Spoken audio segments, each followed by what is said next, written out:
Thank you, Stephen. And we took things a little out of order, so I just want to make sure Stephen is properly introduced.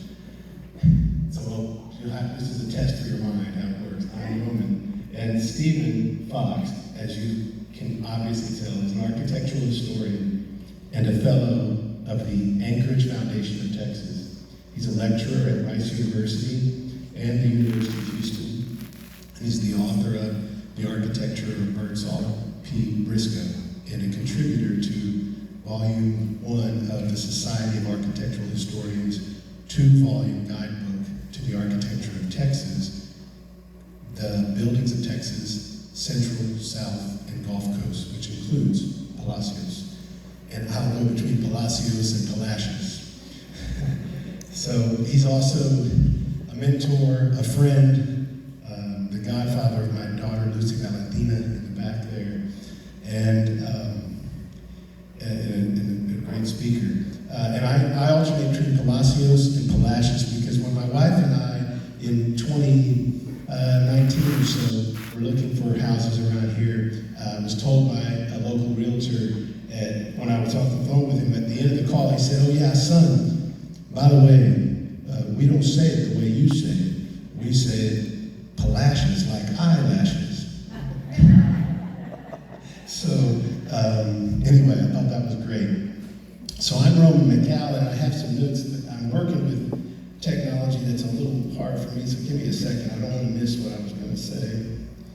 And first, that I'm thankful and honored that you all have asked me to come and to speak here today, and honored that you would think that I might have something constructive to say, and I hope that I do not disappoint you. What we're talking about today, to a large extent, is authenticity of place. The National Trust for Historic Preservation had a movement. Next slide, please. And usually I have a clicker, and unfortunately for me, we're going to do it with Michael back there. Next slide, please. There's me, and my wife Lisa's in the back, and my 2 children, Lucy Valentina and Flora. And so the National Trust for Historic Preservation had this great program started a few years ago. It was called This Place Matters. And they offered these simple signs you could print out. And next slide, please. And they took off across the United States. Next slide, please. And it's just a wonderful message about it brought preservation down to the local level, and people really got into it. Next slide, please. There's one more. Just a little bit also about me. I'm the son of public school teachers from Houston. My parents raised me in Houston. My father was from Brownsville, Texas, and he was of Spanish, European, and native Mexican descent. And my mother was of purely English European descent. They taught me a lot by example, and they taught me that I should try to do better than them, minimally, at least, as good as they were. Minimally as good, but there was a sense that we should try to do well for ourselves, but I also want to look out for the neighbor. And so with their example in mind, I've learned to have respect and appreciate places, and the places that had meaning to my parents, and then have meaning to me. And I know you all might have experienced that. And so we're here now in the Baptist encampment, and I want to go to the next slide, please. The rest of my presentation is just off the cuff from these images. The definition of place according to Oxford Dictionary is a particular position, point, or area, a building or an area of land used for a particular purpose. Next slide. Next slide. Sorry, I put this together this morning. I worked very busy. I want to start with this image. This house is, and I'm going to forget the name, Stephen may have to help me, but it was near Kima. And when I was in law school at the University of Houston in 1991, I heard that the Girl Scouts were going to demolish this building and that it was in disrepair. So I drove down to the coast and went out to see it. And it was in pretty good condition, actually. And it was demolished in April of 1992. And I quit law school about that year. I have a year of law school before I went to architecture much later. But that was the beginning of my interest in preservation. I could not comprehend why such a great building was going to be demolished. And it was on dozens of acres that the Girl Scouts owned, and they put some tin buildings in its place for housing. I peeked through the windows and it had hardwoods that looked like you could eat off of them, nice and shiny. Next slide, please. The next thing about preservation is this is a little house that I bought in Houston, Texas when I graduated, before I went to architecture school. And it was rented at the time for $350 a month. And I joked that I bought a little shack with an oak tree. That tree hanging over the left was just a massive, one of those 200 or 300-year-old oak trees. So next slide. I went about restoring it, and these pictures are a little out of scale, but on the right you can see at the top, it was fixed up. And I spent a couple years working on it. And I'm talking about this because I'm talking about the affordability of homes. And people often think that preservation causes gentrification, will cause their property values to go up, or it costs more to take care of their house. So the house, I sold it I bought it for $42,000. I sold it a few years later for $143,000 and thought I'd hit the lottery. I pocketed some money, and then I used that eventually to go to architecture school, study historic preservation. Later in 2016, after I graduated, a friend of mine called me and said, "Roman, your house is for sale, and I'm going to buy it, and I don't want the house, but I have to pay $450,000 for it. You can have the house if you want it." Next slide, please. I got back to Houston, and actually, there it is. That's the slide I want. That's the house now, 2 townhomes. I did not know about historic preservation at the time.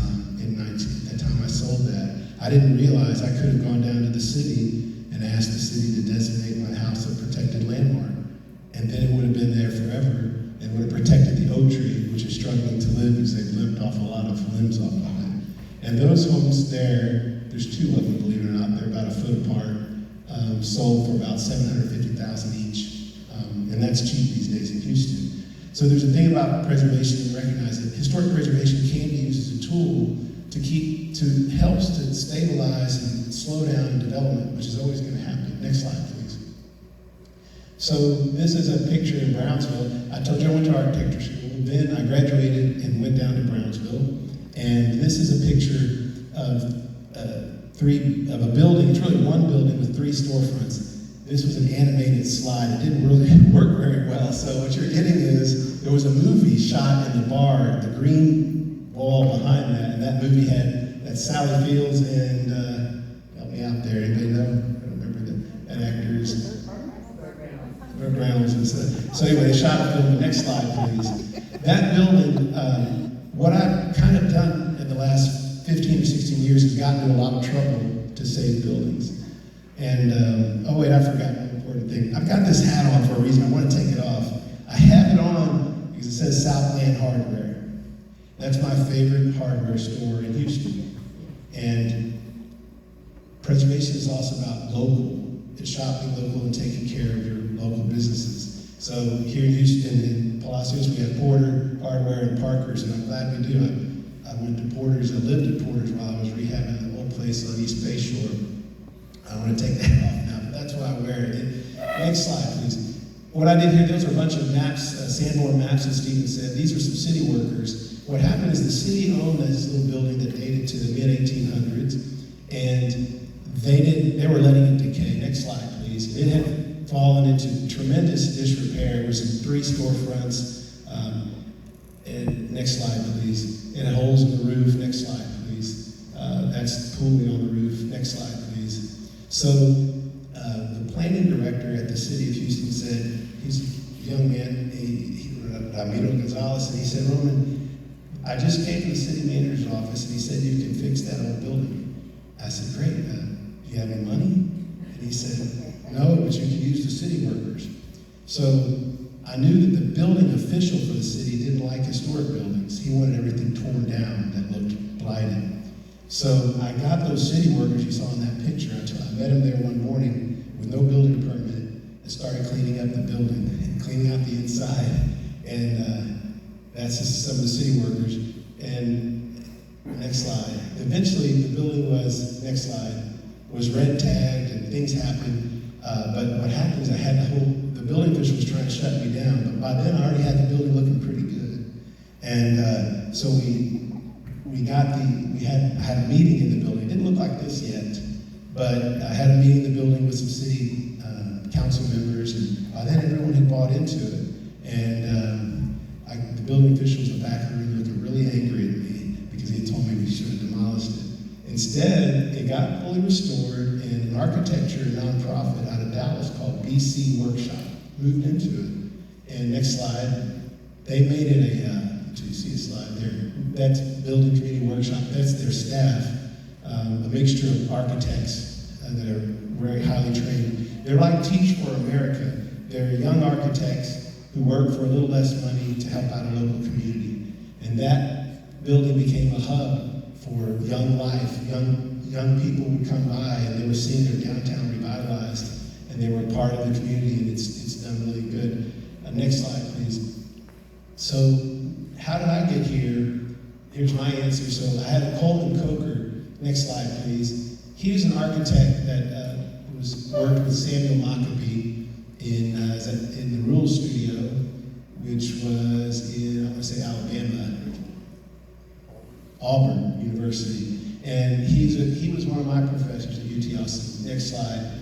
And he had designed, for example, this seaside house in Seaside Beach, Florida, which is another community with very high regulations about the neighborhood. Next slide, please. That's Seaside, Florida.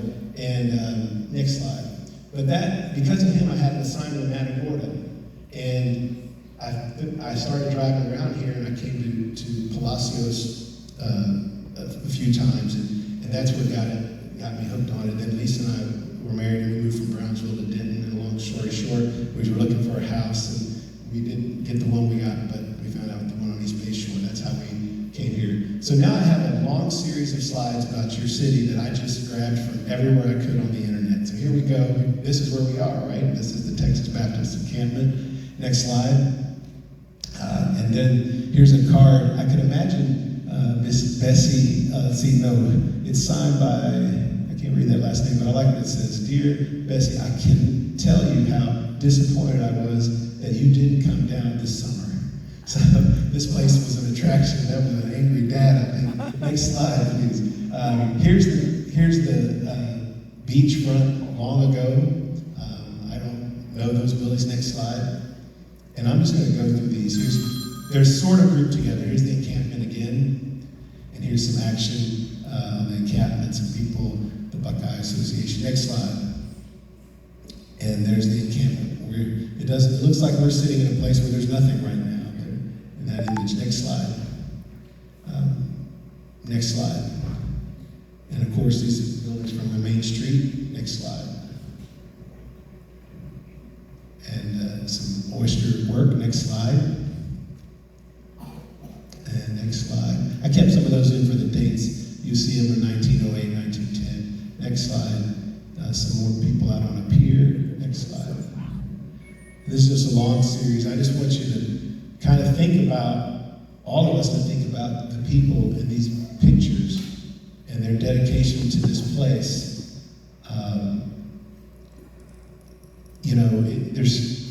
There's a story behind everybody there. Everybody there has descendants. Some have left, some are here. And next slide. There's the elementary school. And here's some more. There's a series here of photographs of the pavilion. Oh, this one was interesting too. That's a matchbook cover. The next slide here, that was for the Woodridge Coffee Shop at 10 Ridge in Palacios. And there's one of the pavilion with the sailboats. Thank you, Michael, for just going through these.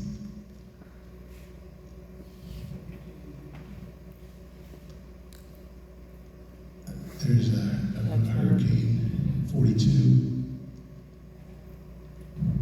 And you think about, if you slow down a little, Michael, when people see it just a little. There's the image, Stephen, where I said there was quite a lot of buildings at one time. Right there, there's another angle of the residential buildings.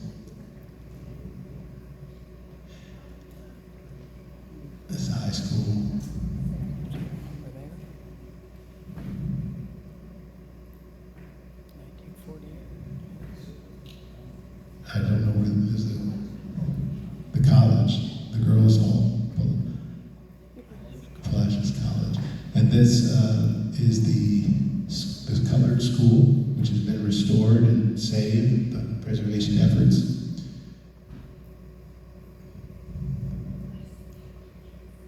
And some Main Street scenes. One of the houses. And when I look at it, I can't help but think about that campaign of "This Place Matters." And I feel it's what's driven me to think about historic preservation and work on it. It matters that people who were here before and they cared for this place, and we have an obligation to continue to care for it and to make the best of it. And they've left a few buildings that we can work with. And there's a few more here. A little bit we'll get to the Luther hotels, and then we're going to segue over to the next part of my talk.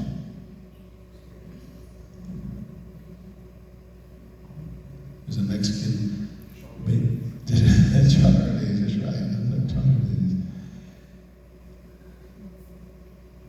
I didn't know that was here. Okay.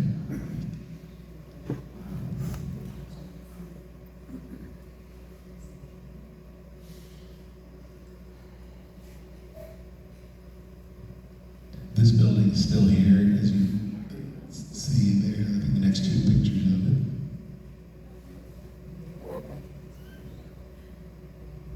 That's it also. And I apologize if you own any of these pictures. I took them from you on eBay. All right, so this is some really old images of the Luther. These are some of them. I think the porch tells you a lot. This image, when it was probably early in its life, and it looks terrific. And then we're going to see, I noticed that it seems that it goes through a period that I kind of link to the Great Depression. It'll come up in a bit.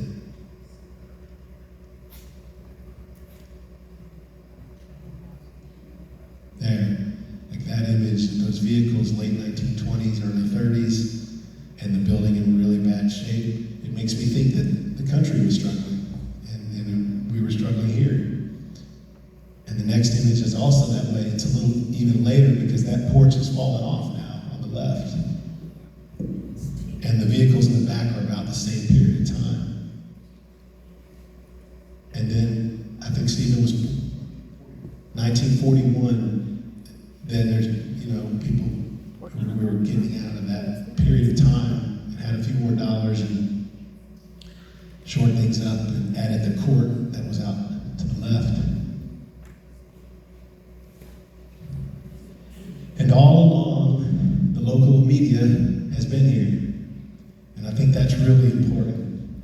Very, very important that they have continued. And again, it's that local people, local business, local stories.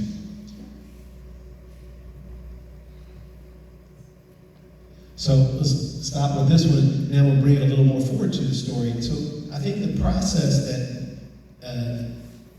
the PPA has set upon with this meeting kicking it off, though, is to move forward and to make sure we survey the whole city and talk to as many people as we can from all backgrounds to understand what happened here and what's the full story. And for example, and I don't know her name, I think it says that they're Diana Wilson. This is a lady who, and some of you, do you know, raise your hand if you know what this is about. Okay, it's a couple of hands. So this is an environmental activist who recognized that Formosa, is that right? Formosa was dumping beads of plastic in the water over there. Now the reason I know about her, next slide please, is this book, The Fisherman and the Dragon. Who here's read that book? Anybody? It's a great book if you haven't had time. It talks about this place. The fishermen in that case are the Vietnamese and the Anglo fishermen that were working here. That the Anglo, and then the dragon in this case is the KKK. And so the book thoroughly researches the area, and it was this difficult time where the Vietnamese fishermen were being blamed for low catches, for the fishing dwindling, that they were overfishing, they were fishing more than they should be. the fisheries were being contaminated by chemical plants. And it really wasn't the Vietnamese at all that were the problem. And the book makes it full circle and it tells you about that. And I know there's a plant coming soon, and I'm not against chemical plants, but I do like clean water. And to that I say an interesting thing about where we all are here. If you ever hear a talk by the Texas Government Land Office, they do water quality checks up and down the Texas Gulf Coast. And aside from right here, the rest of the coast, maybe down in the valley around South Padre, you shouldn't be eating the fish. If you're fishing it out of the local waters, it's really polluted up in the Houston area. And I grew up fishing there. Maybe that's what's wrong, but I ate a lot of that. But it's interesting that I heard a talk by a GLO scientist, and we were down near Galveston, and he told me that they really don't know why, but the water station here that they check is always the cleanest in the area. They really do not know why. They're trying to figure it out. Next slide, please. And so that's what I said earlier, that part of this breakfast series is to add to this storyline, to see how everyone here in this community relates to this place and to one another, and then decide what it should look like going forward. Next slide. Because change is inevitable and things come along that unintentionally diminish the significance and do not authentically contribute. Case in point, next slide, please. I know there was, that we went again out of order. Next slide, please. So we're gonna talk, I heard recently from Houston, I get the Beacon at home, and I saw that the McDonald's decided not to come here. And next slide, please. I wasn't really worried because to me, they're gonna come in and they're gonna say, how fast and efficiently can we get the money out of your community? That's really what they do. There's nothing wrong with that because, next slide, they're publicly traded. That's what they're supposed to do.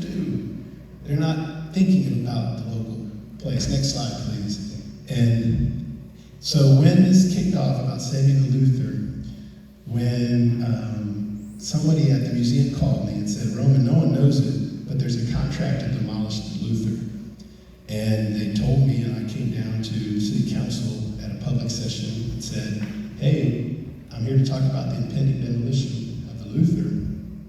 And one of the things I said is that shouldn't happen, and that you should play from a position of power with the foundation to try to save the building. So next slide, please. Historic preservation can tame those companies. Next slide, please. So this is a building, the farmhouse where Joseph Denton built in 1795 in Hempstead, New York. Next slide. It really is a McDonald's. It's fully restored, and they're in that building. And they needed to be in that community. They wanted to be in that community because that community is a great community. Next slide. That's the same building, and that's their drive-thru.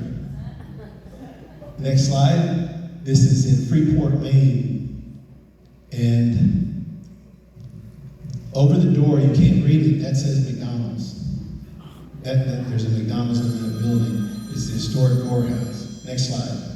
That's it also. So, next slide, and that's the original building. Now here's another picture of a building in Clearwater Beach, Florida, and that they have them. So the potential that I see for Palacios is if we can create a historic district somewhere down the line.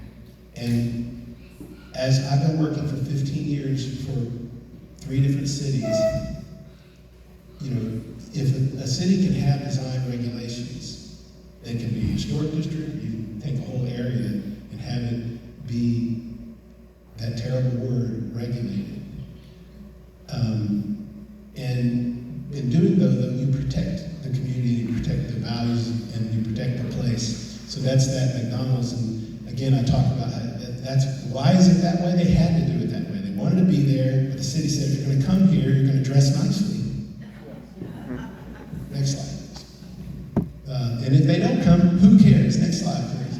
Because we got some food in Palacios, right? This, of course, I know the point has changed hands, but hey, Anthony Bourdain likes Palacios, right? He came there, y'all know that. Who knows that Anthony Bourdain was there? Everybody knows that.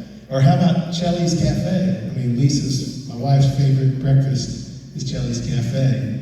Locally owned and employing local people. Now, there's one lady behind the counter here at Chelly's, but I've been in there where I feel like there's 6 different high schoolers helping me to get the food, right? And they get a sense of place, they work at a place. It's really nice. Not that McDonald's mistreats its employees, that's not the thing. The thing is that Chelly's local, and the motivation is different for that business. Next slide, please. And this is a PMR, Palacios Mexican Restaurant.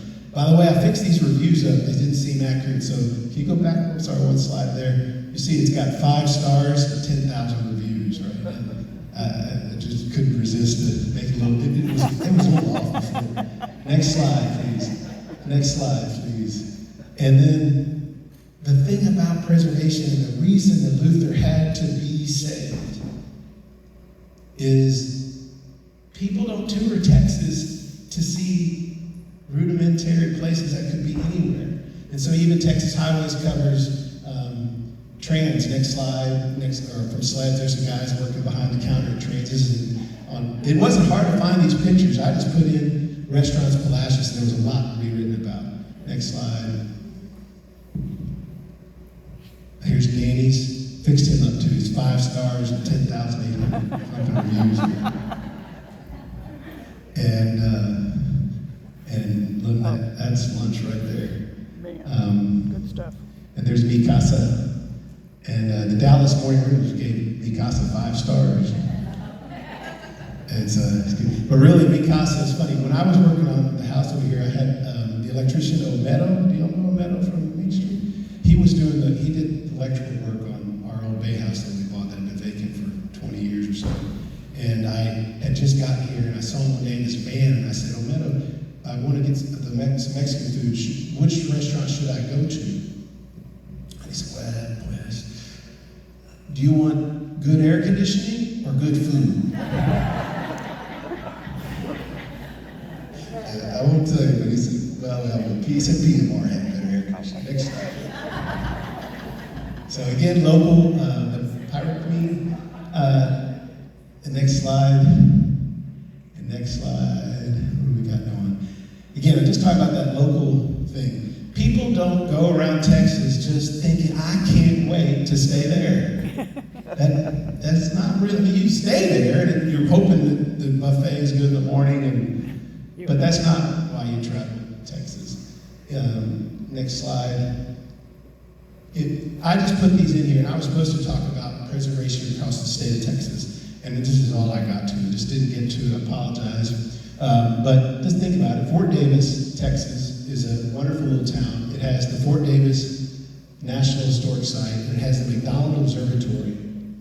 And then that whole region, again, that terrible word regulation, but Marfa, Fort Davis, Alpine, there's a dark sky ordinance. I know Marfa has the ordinance. There's no city of Fort Davis. It's not actually incorporated. But they have a dark sky ordinance. All houses that have lighting have to have lighting that faces straight down. And that's why it's the darkest place in North America. And if you want to, see the satellites, I've been out there and you can see Elon Musk's satellites actually getting launched. It freaked me out one night. We were coming home and we were driving around, Lisa and I got out of the van and I looked up in the sky and it just looked like a row of stars moving and disappearing. It just shocked me. I called her, she ran out and looked at it. I quickly Googled it and found out that's what the launching of satellites looks like. But anyway, it's great. San Antonio has the Alamo, the Riverwalk, Mission Trail, Waco. Their economy just went crazy after Chip and Joanna Gaines transformed the city and worked on historic preservation there. Of course, Brownsville, as Stephen's hometown, has Charlie Days, it has Padre Island, and now historic downtown with many buildings restored. When I was heritage officer there from about 2011 to 2014 or 15 or 16 there, many of the buildings that were really decayed would come up for demolition certificates of appropriateness. Now, because of the work that Stephen's referring to that started, a national registered district was created around the whole central part of Brownsville. Now, the economy wasn't strong many years, so the buildings weren't that threatened because people couldn't knock them down, didn't want to build anything new. But when they did have money, it would come up occasionally, and I would do my part to try to block the demolitions. And I'm so glad I did, because today, when you go down, the economy's a lot stronger. The Starbaits, which is down in Boca Chica, has lifted the economy quite a lot, and other things have occurred. And many of the buildings that I saw that were in extremely bad condition, and I'm telling you, you look at them and think they're just going to fall over, just a strong wind and they're gone. And those buildings have been restored and they look spectacular from the late 1800s and 90s. In Glen Rose, Texas, we just went to, it has the Dinosaur Park, and Fort Worth has the Stockyards. Next slide. But I really do believe that God had a hand in saving the Luther. Next slide, please. And there's a couple here about hotels, because had I not chosen to follow my heart and study preservation, I went to school at 37 to the University of Texas at Austin, and I really made just a hard decision. I was thinking of going to dental school, and I chose architecture and preservation. And then went to Brownsville because my dad was from there, and I wanted to be in the city that he passed away when I was in architecture school. And I wanted to be in the city that he was from to understand it more, to understand myself more. And in doing that, and then I got recruited to Denton, Texas, to be the preservation officer there, which, unlike Brownsville, so Denton County is the second wealthiest county in Texas if you take away the really low number of counties. And Cameron County in South Texas is one of the poorest counties. I remember the job interview up in Denton when I went up there and talked to him. I toured around in town square, and I looked at everything, and it looked like a museum. Everything was immaculate. And I was sitting at the table in the interview, and they said, well, do you have any questions for us? And I said, yeah, I've got a question. I've looked around down here. You could eat off the floor at your main street, the sidewalk on your square. Everything here is perfect. All your historic buildings look perfect. And why do you even need me here? And they laughed and said, well, we have a historic commission that's a little out of control. And they're telling people what color to paint their houses and all this stuff. So I can fix that. And we did. We had to teach that paint color doesn't matter. If it's a wooden building, it's probably good if it has paint on it. What color it is doesn't matter. And it takes a while. But once we got that commission going straight, everything went really well. Here's a couple of old hotels. This is why little towns matter. Boutique buildings. Next slide. Of course, the Gage, the Marathon, Excelsior Hotel in Jefferson. I was also asked to comment on what I told City Council when I came here about that. Next slide. I have a couple of reminders. One, what I presented so long ago was that the state law allows any local municipality to pass laws to protect historic resources. Towns don't usually do it, but they can step forward and block a demolition or landmark a building. Next slide, please. And the next slide. I showed all this to the City Council. The next slide. This one was important. I got to go over here and read it. But this is from, I had written to Amy Hammonds at the Texas Historical Commission, and she said, she was telling me how much it costs to become a Main Street city. And she's talked about that she'd love to see more coastal communities involved, and she was just really supportive. Don't remember now why. I thought there was a mention of the National District. Next slide, please. Authenticity in the sense of place is invaluable and irreplaceable. Next slide. So here's where we are. We're going to move to the next session. I think that's all I got. I don't know if that's enough. Sorry if that's not a lot, but I hope that is something to give you something to think about.